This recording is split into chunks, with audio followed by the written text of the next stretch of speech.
Hi guys, and welcome back to the Black Consciousness Movement channel. Obviously I think I don't have to introduce what we do on this channel. I think the title itself is self-explanatory.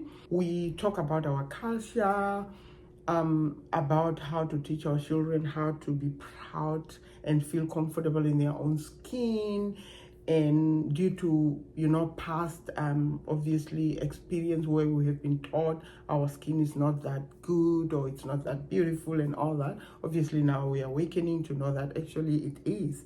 Actually we have more of this. Obviously I'm in between because and I always say, like, I love my in between because on the one side people bleach their skin to look like me, on the other side people turn their skin, stay more in the sun to actually look like me. And the reason I say that is because the in-between has always been criticized. Like in my own country, in the past, I was too black to be white. And obviously now I'm probably too white to be black. So when you are mixed like this, you have to find your own advantage and so on to kind of like tell yourself that you are the best that God created. Anyway, to cut a long story short, I have actually good news today. I think I'm gonna do, I don't know whether I can say that, but I'm so excited about what I'm gonna introduce today. I've heard about this guy before. His name is Ibrahim, the president of Burkina Faso. Ibrahim Traore. Oh my God, I love that guy. He's young. I think he's 35. He's actually currently the youngest head of states in the world. And he's so smart. My God, what he's changing in the continent. Well, maybe I shouldn't say, should I say in the continent? I should say that because he's inspiring a lot of people anyway.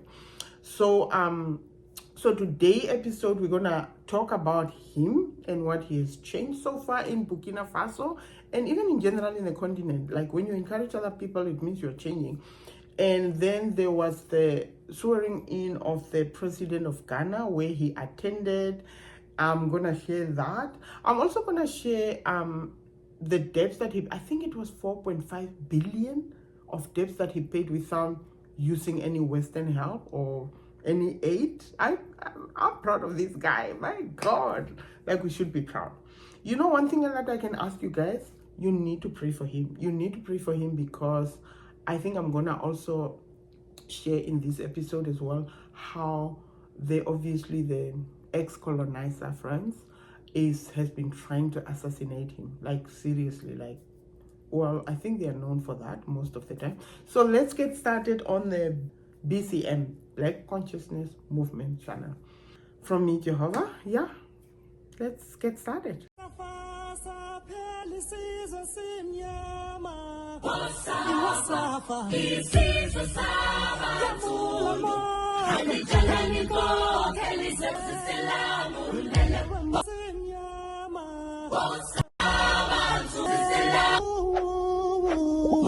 Okay, welcome back. So today, like I said, and I think, to be quite honest, I think I've talked about what this channel was created for and so on. And I also shared a lot that, to be quite honest, when it comes to racism, I'm not saying that racism doesn't exist. It does actually exist, and I don't think it ever going to end. I think we need to come to a point where we realize that even though a country change and so on, there will be individuals that will never change their, should I say, stiff-necked mind to think they're better than other people based on their color, which is completely stupid and dumb, to be quite honest. Anyway, so we talk about that, and I always say that only 10% of the population, of the white population, as I usually say, has that thinking in them, and we can really take an entire race and just throw them under the bus because of that. I really have a lot of wonderful people who are of white descent and who, I don't know, like, this is a thing. Like, for example, people say that Canadians are having like the racism where they give you with a smile and so on. To be quite honest, I don't really care if outside you give me a smile, if you hate me inside, that's your business. I'm not here, I don't walk around with an X-ray to be able to see who love me outside and who love me inside. Okay, so with that, what I'm trying to say is racism is not our concern at this moment. There's a lot of things that, you know, a lot of like, for example, BLM with George Floyd, they really could, well, obviously to a certain level it did accomplish a lot because there was a lot of awareness created. I'm not gonna throw BLM under the bus because some people misappropriated funds, okay? Because to a level of creating awareness of what's going on in the United States and in general around the world, they did a good job, so I'm gonna give them that. Okay, so now I have decided that this channel, I am actually committing it to the president of Burkina Faso, because that young guy, oh my God, he set a channel on his, like, really, this guy is doing a good job. And first of all, I will start with the debts that he paid. He paid a debt of 4.5 million, no, billion actually, without the help of any Western help and so on. Because remember, the Western world keep us in debt so that, and this is the thing, like, I mean, even in your own life, when you owe somebody something or some money, you're gonna almost be obligated to kind of be under them and all those things. So Burkina Faso is quite, like, the president of Burkina Faso, like, when I talk about him, I almost feel like I'm emotional, like I'm so emotional, honestly speaking. Like, he is just something else. So so we're gonna talk about that debt. I'm gonna kind of, I don't know whether I'm gonna play a video or show you something about it, but yeah, anyway, so that's what he did for his country. Actually, I don't know whether there is some truth in it, but you know, these things are hidden very well. But apparently there was an attempt for his life quite recently. Obviously, they have been wanting to assassinate him. I think I talk about that, and I'm gonna place a video here. Listen to this video first about, you know, like the payment. Oh my God, I'm so proud of this guy. Yeah. While many African nations struggle under mounting debts and continue borrowing from the West, the AES nations, Burkina Faso, Mali, and Niger, are defying the odds. These countries, often dismissed as the poorest in Africa, are charting a bold new path of self-reliance. Despite battling insecurity and economic sanctions, they're not just surviving but thriving. Burkina Faso alone has paid off $4.79 billion of its domestic debt this year. This impressive feat begs the question: how are these nations achieving what seemed impossible? What strategies are enabling them to navigate such challenges and emerge stronger? Stay tuned to discover their remarkable journey and the critical lessons they offer for the rest of Africa. Okay, can you see why I'm proud? Oh my God, this guy is like, I don't know, honestly speaking. So there have been a lot of attempts on his life, and one of the attempts, it was apparently, you know, them coming to pay somebody, I don't know whether it's in his whatever, but and then this person obviously go back to him and he say, okay, accept the money so that we can use it for agriculture. I don't know, like, that's so cute, honestly speaking. I'm sorry that this whole video, I'm probably gonna have this smiling me, because when I talk about Ibrahim Traore, there's just complete pride. Like, I'm so proud to be an African in that sense, honestly speaking. And I hope most African presidents or leaders will learn from this. And maybe that should take me to the next video that I want to share. So the Ghanian president, as you know, was sworn in yesterday. Was it yesterday or the day before yesterday now? Because today is the 10th. And wow. This is what I feel. So all the head of states obviously went and, you know, attend these and so on. And the president of Burkina Faso was not, because of the high level of attempts on his life, he's very careful. So he was sending a representative, according to the news, that he's gonna not attend. But lo and behold, the man himself arrived in Ghana. And I think the most interesting part of this is that when, you know, the head of states were kind of coming to greet him, it was quite, you know, like, yes, you know, blah, blah, blah. But when it came to him, Everybody was like, oh my Lord. He is so loved. Even the Ghanaian president actually admitted, which is a good thing because it's older than him, for somebody, to admit like that, like in public. It just shows how the Ghanaian president is kind of humble in that sense. He admitted that as soon as they call his name, Ibrahim Traore, everybody was applaud, like the applause that he got. You could actually think that he was the Ghanaian president in that sense. Everybody. And there's another. So before I get ahead of the game, listen to this video describing that. Yeah. I want to express my appreciation to my younger brother. And you can also see how popular Mr. President is in Ghana. When he was introduced at the Black Star Square, he got the biggest applause.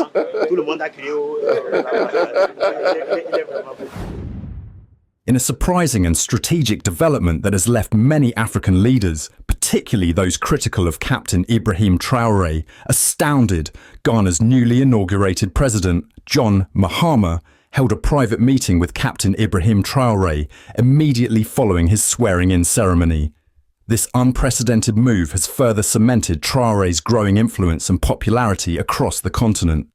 During their conversation, President Mahama openly acknowledged the widespread admiration Captain Traore enjoys among Africans, especially within his own country. Mahama emphasized the stark contrast between Traore's appeal and the sentiments many African citizens hold toward their own leaders, igniting speculation and debate about leadership styles and their resonance with the public. Before delving deeper into how Captain Ibrahim Traore has captured the hearts of millions, often leaving other African leaders grappling with feelings of inadequacy in comparison, let's take a moment to hear a critical excerpt from President Mahama's remarks during his meeting with Traore. Well, I think I want to express my appreciation to my younger brother.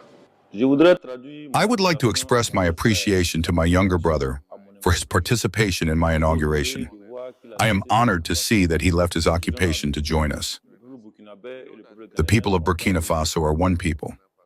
We have historical and commercial ties. We have communities along our border. It is the colonization that divided us. Otherwise, we would be one people. I am happy that my brother was able to make the trip to support us. I will certainly make a visit to Burkina Faso to express my thanks. I think we are at the beginning of a new cooperation relationship with our country. We know the challenges that Burkina Faso faces with terrorist attacks. We must be united with Burkina Faso and work together for the return of peace to Burkina Faso, because without peace, there will be no development. Okay, so can you see that? This guy, I don't know, I'm really proud to be an African, because this is the other thing. We have been made to believe that Black people cannot run their own countries or run their own affairs. But it was always wrong. It was never true. They have tried every means to prove it, because when they kill and democratically elected leader, according to them, splitting democracy, as Candace says, splitting democracy when it comes to the United States is a code for dropping bombs. I'm gonna put that clip there when Candace say that. Tucker Carlson, he has returned to Moscow. Obviously, we know how people reacted when he interviewed Vladimir Putin, because you're not supposed to ever listen to these people in their own words. You have to rely on the mainstream media to tell you who these people are.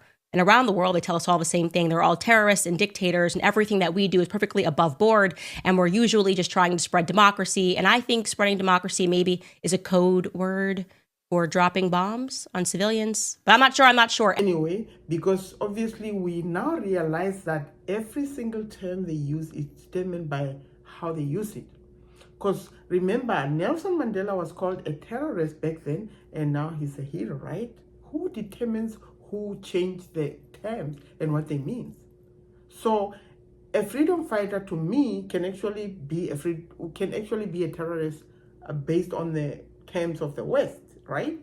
So we accept this person as a freedom fighter, but according to the West, it's a terrorist because he's terrorizing their agenda. That's what it basically means. To me, now when I hear that word terrorist, it's like, who's saying it? Because this is what they do. When they kill, as I said, a democratically elected leader, and then they put a puppet in there, they actually want to prove that Black people cannot run their own affairs, because then they can control the puppet anyhow, and that's how they steal our resources. So the attempt on this man's life has been crazy. They have been wanting to really, really kill him, like insanely. Anyway, we're gonna talk about, oh my God, I'm so excited. Like I said, every time when I talk about this guy, I'm just like so, I just feel like he's giving me hope, because the thing is, when one person take a step like this is what France has been doing before the time. And I'm gonna put a clip here from Dr. Arikana, my favorite woman. France has this way, and maybe that will take me to an extent of thinking, do we think colonizers, when we compare colonizers, could we say that one colonizer is better than the other? Because colonizing is not good to begin with. But this is what I feel. Even when you look at the development and the infrastructure of South Africa, you could almost think, okay, whoever colonized them was better, because when they moved, they didn't do what France normally do to their country that they are moving. So when France moved a country, they destroyed everything about that country.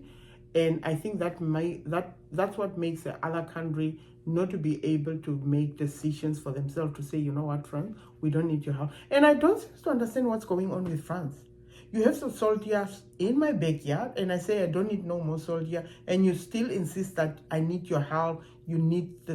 I don't understand. That's when you realize that they have an agenda that they know has nothing to do with offering help to the African. Honestly speaking, we know that. And I don't know how they think we are so stupid not to eventually know that, right? So I think this is the thing. So every time when, an African leader wants to do the right thing, for example, the president of Burkina Faso, obviously, oh my God, I am so excited. Okay, so what we are trying to say is that now we are learning that Burkina Faso is actually setting up an example to other African countries, because I think after that, they kicked the French out of their base, like, we don't need you guys. And the French was trying to, as I said, the French usually succeed in just destroying everything. And I don't know whether I put the video that I said I was going to put about Dr. Arikana. Maybe let's look at that video. Between 1958 and 1961, France did something absolutely horrible. France made the Francophone African countries, and I don't even want to use that terminology, but I only use it for the purposes of conversation. The 14 countries which were formally, but still colonized by the French, they were forced to sign a document that they called the Pact for the Continuation of Colonization. You heard me. The Pact for the Continuation of Colonization. If you want your independence, you must sign this. Guinea, Secretary said absolutely not. Mali said absolutely not. France, pack your bags and go on back home. France could not believe it. Could not understand that an African country, these monkeys, do not want to be affiliated. One perfect example that I would like for people to understand. The reason President Traoré is succeeding at eliminating terrorism in his country is because he got rid of the French. The French were intentionally funding and equipping the terrorists. I had lunch with one general when I was in Burkina Faso, and he shared with me something that just blew my mind away. He told me, and I quote, "Ambassador, for every 3 soldiers, we had 1 gun." I repeat, Burkina Faso, for every 3 soldiers, they had 1 gun. And that gun was borrowed. And from time to time, they had to turn over those guns, and the country had no guns. If they needed to buy military equipment, they would have to put in writing a request to France 9 times out of 10, that request was denied. But guess who had no problems being fully equipped and fully armed? It was the terrorists. So yes, something as simple and yet so pivotal as well-equipped military. France was denying, former French colonies, denying their governments from being well-armed in order to fight terrorism. Instead, they continued to make sure that the terrorists were well-equipped.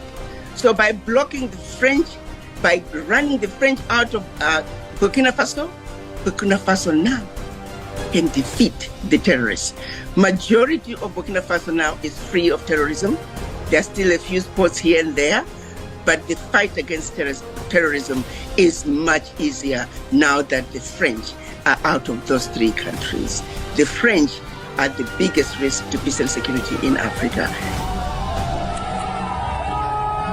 So they usually do that, but obviously Burkina Faso was backed up by Russia, so the French were like, oh no, we can't do this nonsense that we've been pulling, every time when an African country say we don't need you, we go destroy their, everything, their pipe where they get water from and all that. They couldn't do that.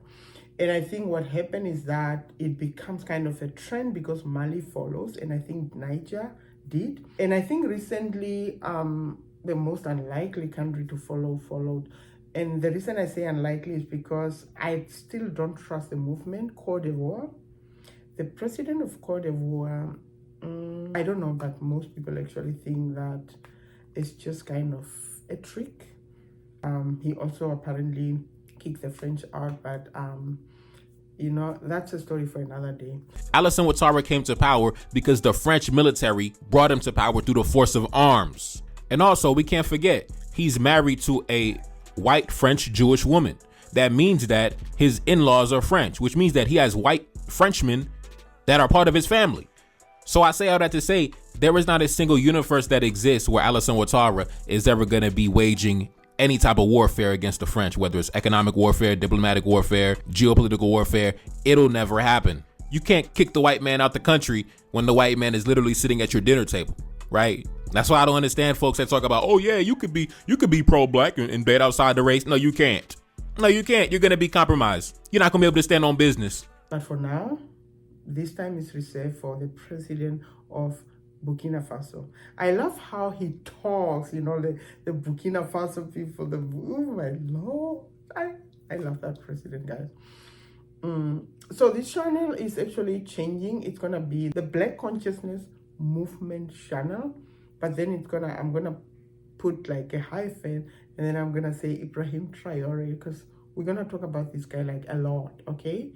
Because I think you have noticed that this channel kind of changed a little bit to being a news channel. Obviously, I'm not a journalist, I'm not a news, but I bring news from other channels that are very much interesting and so on. I think I'm gonna bring an interview between Tucker Carlson and the professor, I love that guy, Jeffrey Sanj.